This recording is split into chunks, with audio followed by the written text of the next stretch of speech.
استغفار کرتے رہنا اللہ سبحانہ و تعالیٰ سے مایوس نہ ہونے کی نشانی ہے۔ وہ شخص جو اللہ کی رحمت سے مایوس ہو چکا ہوتا ہے وہ استغفار کرنا چھوڑ دیتا ہے، اور وہ شخص جو مایوس نہیں ہوا،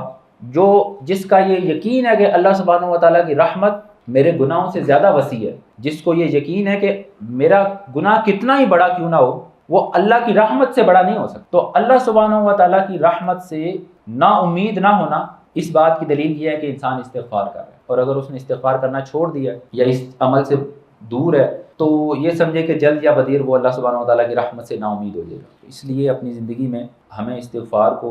ضرور شامل رکھنا چاہیے، اور استغفار کسی سے سیکھ کر کرنا چاہیے تاکہ ہمیں اس کا باقاعدہ فائدہ ہو، جس طرح کسی نہ کسی سلسلے سے وابستہ ہو کر اہل اللہ اور صالحین کے ساتھ۔ اللہ سبحانہ و تعالیٰ نے قرآن میں ارشاد فرمایا وَهُوَ الَّذِي يَقْبَلُ التَّوْبَةَ عَنْ عِبَادِهِ، کہ اللہ وہ ہے جو اپنے عباد سے توبہ قبول کرتا ہے۔ یہ بات سمجھیے گا، اس کی ایک مثال میں قرآن کریم میں دیتا ہوں۔ اللہ نے فرمایا وَلَوْ أَنَّهُمْ إِذْ ظَلَمُوا أَنفُسَهُمْ جَاءُوكَ فَاسْتَغْفَرُوا اللَّهَ وَاسْتَغْفَرَ لَهُمُ الرَّسُولُ لَوَجَدُوا اللَّهَ تَوَّابًا رَحِيمًا، اگر یہ لوگ اپنی جانوں پر ظلم کر بیٹھے تو اے حبیب آپ کے پاس آئیں، آپ کے پاس آ کر اللہ سے معافی مانگے۔ اگر یہ ایسا کریں گے اور اے حبیب آپ بھی ان کے لیے اللہ سے معافی مانگیں گے، پھر یہ اللہ کو پا لیں گے، اور جب یہ اللہ کو پائیں گے تو وہ ان کو بڑا ہی معاف کرنے والا ہوگا اور بڑا ہی رحم فرمانے والا ہوگا۔